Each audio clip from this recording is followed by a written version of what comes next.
اور یہ جو جی 15 بلین ہے 22 کروڑ عوام پہ، آپ اس کو دیکھیں کیا ریلیف ملے گا. جی صحیح ہے. اور ریلیف بھی جو ہے شہروں میں بھی کتنے یوٹیلٹی سٹورز پاکستان میں ہیں جو یہ ریلیف دیں گے. اس کے علاوہ اس لیے ہم سمجھتے ہیں کہ اس گورنمنٹ کے پاس نہ تو ایکسپیرینس ہے، نہ ان کے پاس کیپیسٹی ہے، نہ ان کے پاس ویژن ہے کہ یہ ملک کو اس جو اسٹیٹ آف اکانومی ہے اس کو کہیں درست سمت پہ لے کے جا سکیں. تو بلاول صاحب نے آج جتنے بھی فیکٹس دیے ہیں وہ ان اداروں کے دیے ہیں جو گورنمنٹ کے ادارے ہیں ان کے حوالے سے. اور سب سے بڑی بات جو آپ دیکھیں کہ انفلیشن جو یہ ذکر کرتے ہیں 14.5 پہ، وہ بھی اربن ایریاز میں، رورل ایریاز میں اس کا افیکٹ 16 سے اباو ہے، 16% سے. وہ بخاری صاحب ڈاکٹر حفیظ پاشا ہمارے پروگرام آئے تھے، وہ کہتے ہیں ایکچوئل انفلیشن تو 20% سے زیادہ ہے اور فوڈ انفلیشن شاید 24% تک ہے یا 22% تک. وہ تو بات ہے، لیکن دیکھیں اس کے ساتھ ساتھ وہ ریٹیل فوڈ انفلیشن. لیکن جو پیرشیبل گڈز کی جس کی بات چیئرمین صاحب نے کی، یہ اس سے پہلے ایک اور اکانومسٹ نے بھی بات کی کہ یہ جو ایٹیبلز ہیں، جو پیرشیبل پروڈکٹس ہیں، وہ 78% ہیں ان اربن ایریاز اور رورل ایریاز میں 91% ہیں. اب دیکھیں نا، آلو، پیاز، سبزیاں، یہ جو چیزیں جو ٹماٹر جو خریدے جاتے یہ پیرشیبل پروڈکٹس میں آتے ہیں، ان کی انفلیشن تو 91% دکھائی گئی ہے. اچھا، آپ یہ دیکھیں کہ اصل ایشو نظامی صاحب ہے سپلائی اینڈ ڈیمانڈ کا. اور جو ان کو پریویسلی 4 ماہ پہلے جولائی آنورڈ انہوں نے جو ایکسپورٹ کی، گندم بھی، انہوں نے شوگر بھی ایکسپورٹ کی، اور پھر وہ سمگلنگ کی بات کرتے ہیں. 4 چھوٹے افسروں کو انہوں نے سسپینڈ کر دیا بارڈر پہ. اب 2 پروونسز ہیں جو بارڈرنگ پروونسز ہیں، بلوچستان اور KPK، اور وہ بارڈرنگ ٹورڈز افغانستان ہے. اور یہ زیادہ کہا جاتا ہے کہ جی گندم سمگل ہوتی ہے افغانستان. تو یہ ان کی دونوں گورنمنٹس، پروونشل گورنمنٹ بھی ان کے پاس وہاں اور فیڈرل گورنمنٹ بھی ان کے پاس ہو، ہاؤ کم کہ وہاں سے یہ آٹا اور یہ چینی اور یہ گندم سمگل ہو کے چلی جائے. جب تک یہ فیسیلیٹیٹ نہ کرے، اور پروونشل گورنمنٹس نے فیسیلیٹیٹ کیا ہے اپنے کرونیز کو کہ وہ سمگل آؤٹ کریں ان چیزوں کو.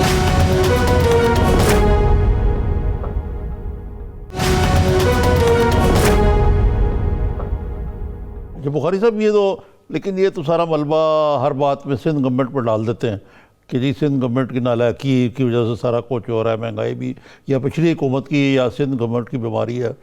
آج وہ مراد سعید صاحب نے بڑی دھواں تقریر کی، انہوں نے بڑے رقیق حملے کیے بلاول صاحب پہ بھی.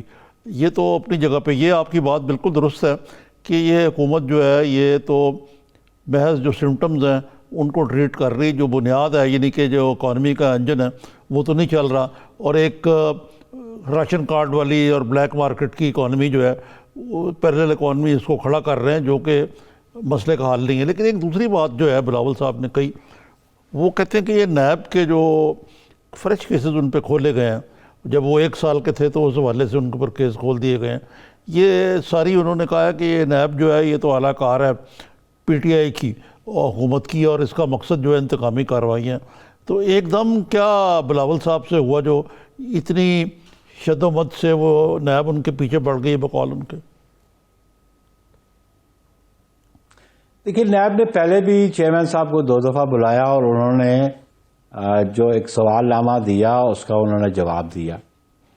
نیب کی پرفارمنس اور کارکردگی آپ دیکھیں کہ جو پچھلے عرصے میں کورٹس کی ججمنٹ ہے، وہ ججمنٹس آپ دیکھ لیں، چاہے وہ رانا ثناء اللہ کی کیس ہو یا مفتاح اسماعیل کا کیس ہو یا ابھی کیس جو ہے شاہد خاقان عباسی کا اور احسن اقبال کا، جہاں پہ نیب اپنی رپورٹ سبمٹ نہیں کر رہی. اور آج بھی آپ نے پیپرز میں پڑھا ہوگا کہ چیف جسٹس اسلام آباد ہائی کورٹ کو خاصے برہم تھے کہ اصل میں بات یہ ہے کہ یہ ان کے منسٹرز پہلے بیفور ہینڈ کہتے ہیں نیب انڈیپینڈنٹ ادارہ ہے، بیفور ہینڈ اناؤنس کرتے تھے، شیخ رشید اناؤنس کر رہا ہے، کوئی اور منسٹر اناؤنس کر رہا ہے، اب فلاں کی گرفتاری آنے والی ہے، فلاں کی گرفتاری آنے والی. تو میننگ دیر بائی کہ وہ ان کولیبوریشن تھے گورنمنٹ بھی اور نیب بھی. لیکن نیب نے جتنے بھی پولیٹیکلی موٹیویٹڈ کیسز بنائے، جب ان کی جوڈیشل اسکروٹنی ہوئی تو اس اسکروٹنی میں وہ کوئی چیز اسٹیبلش نہ کر سکی یا بادی النظر میں وہ مقدمہ بنتا بھی نظر نہیں آتا. بیل تب ہائی کورٹ اور سپریم کورٹس دیتی ہیں جب وہ محسوس کرتی ہیں کہ بادی النظر میں مقدمہ کی بنیاد درست نہیں یا مقدمے میں پراپر ایویڈنس نہیں یا وہ مٹیریل نہیں تو وہ بیل لے لیتی ہیں. تو یہ ان کی پرفارمنس تو نہایت کی آپ کے سامنے ہے. اور جن کیسز پہ چیئرمین کو بلایا جا رہا ہے کہ زرداری گروپ آف کمپنیز پہ وہ ڈائریکٹر تھے اور ان پہ انہوں نے بہت پہلے کہا کہ میں تو زیر تعلیم تھا اور مجھے ان کمپنیز کے بارے میں ان کی جو ایشوز تھے وہ میرے نالج میں نہیں ہیں اور جو آپ مجھے طلب کر رہے ہیں میری تو یہ ریٹن اسٹیٹمنٹس میں نے آلریڈی آپ کو دے دی ہیں. اور پھر یہ دیکھیں کہ اسلام آباد ہائی کورٹ کے چیف جسٹس نے کہا کہ ایک انکوائری سٹیج اور پھر انویسٹیگیشن سٹیج. انہوں نے کہا کیا ریزنز کیا ہوتے ہیں کہ جب تک آپ کے پاس سفیشینٹ مٹیریل نہیں تو انکوائری سٹیج پہ آپ گرفتار کر لیتے ہیں. مثلا آپ خورشید شاہ صاحب کا کیس لے لیں جی, اس میں انکوائری سٹیج پہ ان کو گرفتار کر لیا. ادھر عمران خان کے خلاف ریفرنس ہے, پرویز خٹک کے خلاف ریفرنس ہے, ان کو تو یہ پوچھتے بھی نہیں ہے. جب ریفرنس فائل ہو جائے تو پھر بھی ان کو کسٹڈی میں نہیں لیا جاتا. لیکن جہاں پہ انکوائریاں ہوں صرف ابھی چیز اسٹیبلش بھی نہ ہو تو اپوزیشن کے لوگوں کو آپ کسٹڈی میں لے لیں. تو یہ ان کا ڈبل سٹینڈرڈ تو لیب کا نظر تو آ رہا ہے. اور اسی لیے چیئرمین بلاول نے بڑا واضح کہا کہ ہم دیکھیں وہ پہلے بھی پیش ہوتے رہے, آئندہ بھی پیش ہوں گے. تو ہم تو اس پروسیس سے آج سے نہیں 77 آنورڈ ٹھیک ہو گیا بخاری صاحب, پاکستان کی پولیٹیکل ہسٹری گواہ ہے. پیپلز پارٹی یہ سارے پروسیس سے گزرتی رہی اور ان ساری وکٹمائزیشنز کو بھگتا کے عوام کے پاس جاتی رہی. بخاری صاحب اچھا, یہ پیپلز پارٹی آپ کی جماعت یہ بھی کہہ رہی ہے کہ بلاول صاحب نے حکومت کے خلاف مارچ کا اعلان کیا اور پھر ان کی طلب ہی اب 13 فروری کو وہ نیب میں پیش ہوں گے, یہ ری ایکشن کے طور پہ ہے. لیکن ایک امپریشن اور بھی ہے, بلاول بھٹو صاحب جس طرح آج گرجے ہیں برسے ہیں اور بنیادی مسئلہ ہے عوام کا مہنگائی کو لے کے ایوان میں انہوں نے آواز بلند کی ہے. کہیں ایسا تو نہیں ہے یہ جو امپریشن ہے, یہ تاثر جو ہے کہ جب آپ کو طلب کیا جاتا ہے تو ری ایکشن کے طور پہ عوام کے مسائل کو اجاگر کرنا شروع ہو جاتی ہیں اپوزیشن کی جماعتیں اور بالخصوص پیپلز پارٹی؟ وہ تو الٹا کہا بلاول صاحب نے کہ جب انہوں نے لانگ مارچ کا کہا جی مارچ میں مہنگائی کے خلاف تو ان کو نیب میں دھر لیا گیا. یہ تو پیپلز پارٹی کا کہنا ہے لیکن ان کے مخالف آغاز میں عرض کیا جی نہیں, میں نے آغاز میں عرض کیا کہ نوٹس تو ابھی 2-4 دن کی بات ہے. چیئرمین بلاول نے تو بہت پہلے کراچی سے اناؤنس کیا تھا کہ اگر یہ مہنگائی کنٹرول نہ ہوئی, عوام کے ایشوز اگر پولیٹیکل لیڈرز لے کے نہیں چلیں گے تو اور کون لے کے چلے گا؟ اگر آپ ویکیوم کریٹ کر دیں گے تو پھر اس پہ جگہ کوئی اور آ کے لے لے گا. پاکستان پیپلز پارٹی تو ایک عوامی جماعت ہے جس نے عوام کے حقوق کے لیے ہمیشہ جدوجہد کی ہے اور عوام کی آواز بنی ہے. تو اس لیے آج جو صورتحال ہے آپ دیکھیں یہ کہ میڈیا پہ بہت سارے لوگوں کے ویوز آ رہے تھے کامنرز کے. بنیادی بات یہ ہے نظامی صاحب کہ اس ملک میں جب بھی ہم نے دیکھا پیٹرول مہنگا ہوا تو اس کا ایفیکٹ تمام کموڈیٹیز پہ پڑتا ہے, اکانومی ایفیکٹ کرتی ہے. یہ 15 ارب کی کوئی ریلیف نہیں ہے. ان کو چاہیے یہ تھا کہ یہ پرائسز کم کرتے, ٹیکسز میں کمی کرتے یا پرائسز کم کرتے تاکہ ایک کامن آدمی کو ریلیف ملتی. کامن آدمی کو ریلیف ملتی ہے پیٹرول کی صورت میں. ہمیشہ ہم نے دیکھا جب, اور پھر آپ دیکھیں 70s اور 80s میں 60s میں بجٹ سال میں ایک دفعہ آتا تھا, جو پرائسز بھی بڑھتی تھی ایک دفعہ بڑھتی تھی, پھر سارا سال وہ قائم رہتی تھی. اب پچھلے کچھ عرصے سے ہم دیکھ رہے ہیں کہ ہر 15 دن کے بعد مہینے کے بعد پرائسز جو ہیں یہ چینج کرتے رہتے ہیں. دراصل آج آپ نے جو بات کہی ہے نا یہ آج خود پی ٹی آئی کے بعد وزراء نے کہا کہ آپ پیٹرول کی قیمتیں کم کریں جیسے قیمت کم ہو. وہ تو اس طرف تو آتا ہی نہیں ہے نا. یہ وہ آئی ایم ایف کی ٹیم یہاں لٹ لے کے بیٹھی ہوئی ہے, اس کی کنڈیشنلٹیز ماننی ہے ہم نے. آئی ایم ایف کی ٹیم ہی اس وقت برسکدار ہے, وزراء وزیر خزانہ بھی وہیں سے امپورٹڈ ہیں, گورنر اسٹیٹ بینک بھی وہاں سے. تو وہ کیسے کریں گے؟ میرا اصل سوال آپ سے یہ ہے کہ خواجہ آصف صاحب نے کہا ہے کہ جی ہم نہ کوئی تحریک چلائیں گے, نہ ہم حکومت کو سازش سے نکالیں گے, نہ کوئی ڈیل سے خطے کریں گے. تو یہ آپ کا اور پی ایم ایل این کا طریقہ شاید انہوں نے نہیں کہا, تحریک کا نہیں کہا, ڈیل بھی نہیں کریں گے اور سازش بھی نہیں کریں گے. تو یہ کوئی P T I P M L N اور پی پی پی میں دوبارہ کوئی انڈرسٹینڈنگ کی ضرورت ہے؟ میری سن لیں. جی نہیں دیکھیں اپوزیشن, دیکھیں جیسے ٹریجری بینچز کے الائنسز بنتے ہیں اسی طرح اپوزیشن کی بھی گفت و شنید ہوتی رہتی ہے. پولیٹیکل پارٹیز ایک کامن ڈینومینیٹر پہ اکٹھے ہو جاتے ہیں.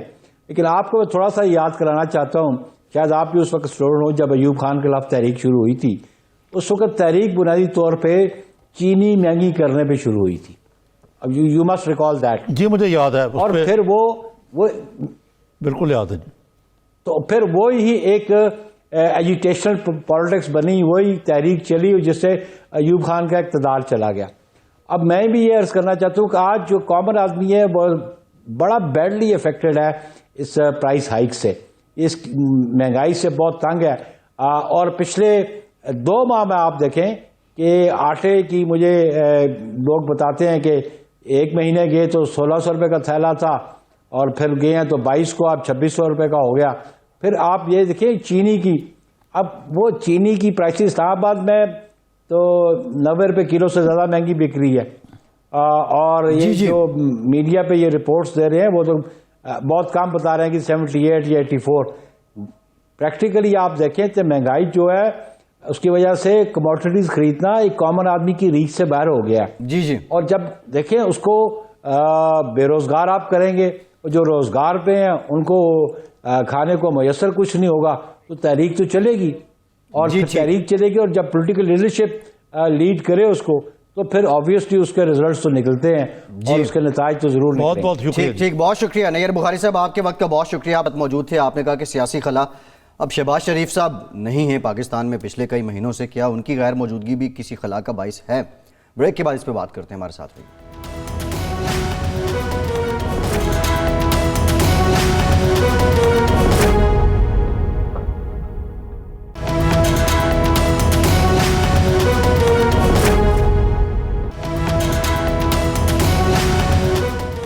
بریک کے بعد ایک بار پھر سے آپ کو خوش آمدید کہیں گے. بریک میں ہمیں جوائن کیا ہے پاکستان کے معروف بزنس مین عقیل کریم ڈیڈی صاحب نے. بہت شکریہ ڈیڈی صاحب آپ کے وقت کا. سر آپ سے گفتگو کرتے ہیں.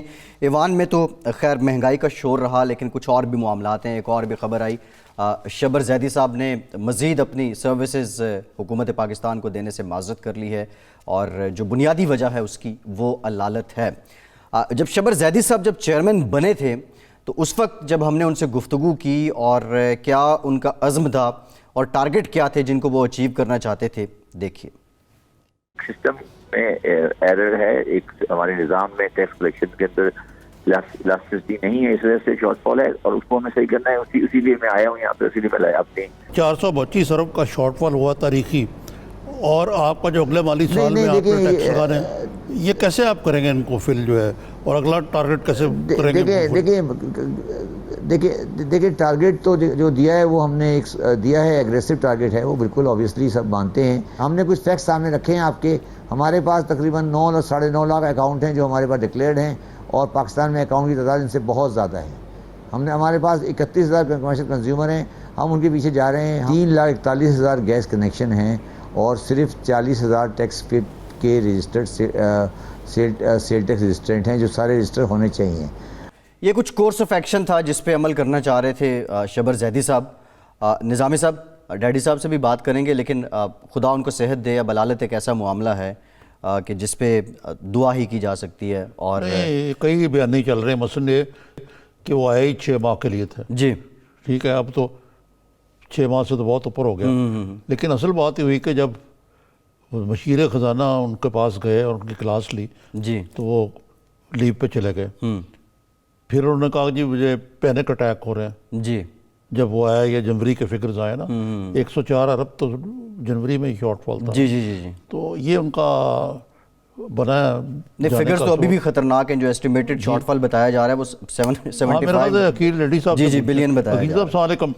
یہ بتائیے آپ سے میں پوچھنا چاہتا ہوں کہ بطور ایک بزنس مین کے, ایک انڈسٹریلسٹ کے, انٹرپرینر کے, یہ اکانومی کی صورتحال کو آپ کیسے سے دیکھتے ہیں؟ کیونکہ بڑا حکومت نے آپ کو انگیج کرنے کی بھی کوشش کی ہے, آپ سے مذاکرات بھی ہوئے ہیں, کچھ نیب بھی آپ کے پیچھے سے ہٹائی ہے. آپ سے مراد ہے کہ جو پورے طبقے کی میں بات کر رہا ہوں, لیکن کوئی اچھے سگنلز نہیں مل رہے. شبر زیدی صاحب کا اس طرح جانا اور دیگر معاملات میں شارٹ فال, پھر عوام کی مہنگائی, تو یہ آپ کس طرح اس سارے معاملات کو سمیٹیں گے؟ دیکھیں, آپ نے ایک ساتھ سارے سوال کر دیے, کوشش کرتا ہوں سب کا ہی جواب دے دوں. میں صرف آپ کو 2-4 چیزیں جو کہوں گا جو بہت اہم ہے. ہمارے ساتھ پرابلم ہے کہ ہم کلیکشن کرنے کے لیے سختی زیادہ کرتے ہیں, اداروں کو پاور زیادہ دے دیتے ہیں. اس کی وجہ سے, ان پاور کی وجہ سے کرپشن بڑھ جاتی ہے, کلیکشن کم ہوتی ہے. میرا یہ خیال ہے کہ جو بی آر میں جو بندہ صبر جیدی صاحب یا جو بھی آئے, میں سمجھتا ہوں گورنمنٹ کی کوشش ہونی چاہیے کہ بی آر کے لوگوں کے پاس یا کسی اور بھی اداروں کے پاس, میں سمجھتا ہوں پاور زیادہ انلیمیٹڈ پاور ان کے پاس نہیں ہونی چاہیے. اس کی مثال آپ جا کے دیکھیں, پرویز مشرف کے دور میں پاکستان میں ٹیکس کلیکشن سب سے زیادہ بڑا تھا. تو میرا خیال ہے کہ ہم اگر اس پالیسی پہ جائیں گے تو ہمارا ٹیکس کلیکشن بڑھ سکتا ہے. دوسرا, ہم جو بات کر رہے ہیں مہنگائی کی, تو میں صرف آپ کو یہ کہنا چاہتا ہوں کہ ٹیکس کلیکشن آگے بہتر ہوگا, کیونکہ آپ کی جتنی بھی گاڑیوں کی جو سیل تھی وہ کافی گری تھی, لیکن پچھلے 4-5 دن سے جو ہمیں پتہ چلا ہے کہ گاڑیوں کی انوینٹری جو مارکیٹ میں تھی تقریباً بک چکی ہے, اور پہلے کی طرح اب گاڑیوں پہ اون بھی شروع ہو گئی ہے, مطلب جس کو ہم بلیک کہہ سکتے ہیں یا اون کہہ سکتے ہیں. اس کی وجہ یہ بھی ہو سکتی ہے کہ گاڑیوں نے, کار مینوفیکچر نے اپنی پروڈکشن کم کی ہے. لیکن سب سے بڑی بات آپ کو میں یہ بتا دوں کہ کیا گاڑی مارکیٹ میں نہیں آئی ہے, اور اس وقت مہینے کی 1000 گاڑیاں وہ بیچ رہے ہیں, اور 1000 گاڑیوں کا مطلب یہ ہو گیا کہ 5 ارب روپے کی سیل ان کی منتھلی ہے, اور سال کی 60 ارب روپے کی. دوسری میں آپ کو ایک بات بتا دوں کہ ہم مہنگائی کی باتیں کر رہے ہیں, ہم نے اپنا کرنسی کو ڈی ویلیو کیا ہے. تو یہ بائی ڈیزائن ہم نے کیا ہے تاکہ لوگوں کا اسپینڈنگ پاور کم ہو, اور یہ نہیں ہے کہ کوئی یہ گورنمنٹ نے آ کے سارا 33% ڈی ویلیویشن میں 16-17% عمران خان کی گورنمنٹ نے ڈی ویلیو کیا ہے, اور اس کے پہلے مفتاح اسماعیل صاحب تھے, انہوں نے 16.5% ڈی ویلیو کیا. تو ان چیزوں کا امپیکٹ آتا ہے, آپ کی امپورٹ مہنگی ہو جاتی ہے. آپ کا پام آئل مہنگا ہوا ہے بیکاز آف امپورٹ کرتے ہیں. جی جی. اس کے علاوہ آپ یہ دیکھیں کہ آپ نے ویٹ کی پرائز آپ کی جو بڑی ہے, آپ کیوں کہتے ہیں کہ یہ ویٹ کی پرائز بہت زیادہ بڑھ گئی ہے؟ میرا نہیں خیال ہے کہ جب آپ کی روپی 155 پہ ہے, اور اگر آپ ویٹ کو امپورٹ کریں گے تو آج آپ کا ویٹ 50 روپے میں آپ کو پڑے گا, اور اگر آپ سوگر امپورٹ کریں گے تو 80 روپے 82 روپے کی پڑے گی. تو ہمیں حقیقت پسند بننے کی ضرورت ہے. آپ یہ دیکھیں کہ اس کا بینیفیشری کون ہے یہ پرائز بڑھنے کا. ڈائریکٹلی فارمرز کو پیسہ جائے گا. اگر ویٹ زیادہ مہنگی بکتی ہے فارمر کو پیسہ ملے گا, کوٹن مہنگی بکتی ہے فارمر کو پیسہ ملے گا, سوگر کین مہنگی بکی ہے فارمر کو فائدہ ہے, جی جی, رائس مہنگا بکا فارمر کو فائدہ ہے. تو میں یہ کہتا ہوں کہ اور پاکستان میں رورل ایریا تقریباً 15 کروڑ لوگ ہیں, اور رورل ایریا میں تو پیسہ جا رہا ہے. اب رہا اربن ایریا کا, تو ہاں ٹھیک ہے ان کو افیکٹ ہو رہا ہے, لیکن گورنمنٹ بھی ان کے لیے سبسڈی دے رہی ہے. اور آپ یہ دیکھیں کہ پچھلے دنوں گورنمنٹ نے GIDC کم کیا ہے. اب GIDC کم کرنے کی وجہ سے یوریا کی پرائز بھی نیچے آئے گی, یہ بھی بینیفٹ ہوگا, اور اکنامی میں اچانک بہتری آ سکتی ہے. کیونکہ ہم یہ دیکھیں کہ ہمارا روپی اسٹرانگ ہوا ہے. جب اسٹرانگ روپی ہوتا ہے تو آپ کے یہاں فورن ڈائریکٹ انویسٹمنٹ بھی آتی ہے, پورٹ فولیو انویسٹمنٹ بھی آتی ہے. اور میرا یہ خیال ہے کہ پارلیمنٹ کا صحیح یوز ہونا چاہیے. وہاں بیٹھ کے اگر یہ آپس میں ایک دوسرے سے دوستی کریں اور یہ سوچیں کہ ہم نے یہ 22 کروڑ عوام کے لیے کام کرنا ہے, جن کے لیے پاکستان کی اکنامی کو اگر خطرات ہیں بھی, تو ہم مل کے ان خطرات سے نکالیں گے, لوگوں میں آسانی لائیں گے. تو یہ سارے کام پارلیمنٹ میں بیٹھ کے ہونے چاہیے. میں دیکھ رہا ہوں ٹی وی چینل پہ یہ آپس میں لڑ رہے ہوتے ہیں. میرا نہیں خیال ہے کہ 22 کروڑ عوام کے لیے اب آپ کو لڑنے کی ضرورت ہے. جی ٹھیک. ڈیڈی صاحب, ابھی آپ نے کہا جو ایکسچینج ریٹ ہے, روپی کو ڈی ویلیو کیا گیا, اور روپیہ, آپ کو لگتا ہے کہ کیونکہ بہت سے معیشت دان یہ کہتے ہیں کہ ابھی روپی انڈر ویلیوڈ ہے, آپ کو لگتا ہے کہ روپیہ اپنی صحیح جگہ پہ ہے؟ اور دوسرا جو آپ اس کے ایفیکٹس بتا رہے ہیں کہ جی جی, آپ کی بات سے میں اتفاق کرتا ہوں, روپی آج انڈر ویلیو ہے, لیکن روپی جب اوور ویلیو تھا تو ہمیں نقصان ہوا اس کا. ہماری ایکسپورٹ اس کی وجہ سے نیچے آئی. آج آپ نے کم از کم روپی کو اسٹیبل کیا ہے یا روپی کو انڈر ویلیو رکھا ہے, اور انڈر ویلیو کوئی بہت زیادہ نہیں ہے. آپ یہ سمجھ لیں کہ اس وقت ایکچول ویلیو روپی کی 150 روپے ہونی چاہیے, تو 150 کی جگہ 155 ہے. تو میرا یہ خیال ہے کہ پاکستان کے ٹی بل میں باہر سے اگر انویسٹمنٹ آ رہی ہے تو ہمیں اس کو اپریشیٹ کرنا چاہیے. یہ ہماری بہت بڑی کامیابی ہے. اور اس کو بھی لوگ, میں سمجھتا ہوں کہ بعض دفعہ میں سنتا ہوں کہ لوگ کہتے ہیں کہ آپ ٹی بل میں پیسہ لگا رہے ہیں, یہ تو اچانک نکال کے لے جائے گے. تو بھائی انویسٹر کو کبھی بھی آ سکتا ہے, کبھی بھی واپس چلا جائے گا. اگر وہ پورٹ فولیو میں بھی انویسٹمنٹ کرتا ہے, وہ جب چاہے وہ نکل سکتا ہے پورٹ فولیو میں سے. لیکن کم از کم ٹی بل میں تو اس کو 3 مہینے یا 6 مہینے باؤنڈ ہونا ہے نا کہ وہ رہے گا. میں یہ کہتا ہوں کہ ہمیں کوشش کرنی چاہیے کہ پازیٹیو باتیں کریں. میں یہ سمجھتا ہوں کہ یہ اکنامی بہت بری کنڈیشن میں تھی. اس بری کنڈیشن سے اب ہم آہستہ آہستہ باہر آ رہے ہیں. ہمارے ریونیو ٹارگیٹ بھی گورنمنٹ نے بہت زیادہ رکھے تھے, لیکن اس کے باوجود بھی آپ یہ دیکھیں کہ ٹارگیٹ پورا اچیو ضرور نہیں ہوا ہے, لیکن اگر آپ پچھلے سال سے کمپیئر کریں تو وہ ٹارگیٹ بہت زیادہ ہے. جی 15 نہیں ہے کہ ریونیو ٹارگیٹ اچیو نہیں ہو رہا. جی صحیح ہے. دوسری بات آپ یہ دیکھیں کہ آپ کے ملک اس وقت مانیٹری ٹائٹننگ میں ہے. ہائر انٹرسٹ ریٹ میں ہم چلے گئے ہیں. ہائر انٹرسٹ ریٹ میں عموماً گروتھ کم ہوتی ہے, تو آپ کی گروتھ بھی کم ہوئی ہے. اس کے باوجود بھی آپ کے جو ریونیو حاصل ہو رہا ہے یہ مناسب ہے.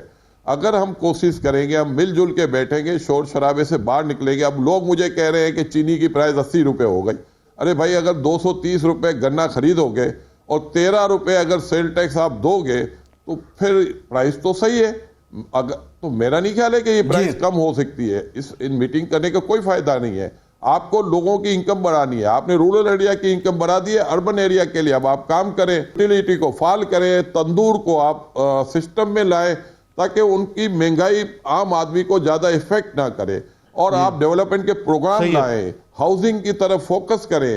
گورنمنٹ اپنی ایکٹیویٹیز بڑھائے گی تو ملک انشاءاللہ تعالیٰ اس مشکل سے نکلے گا, اور یہ اربن ایریا کے لوگ جو مہنگائی کا شکار ہوں گے, میں سمجھ رہا ہوں وہ کمپنسیٹ ہو جائیں گے.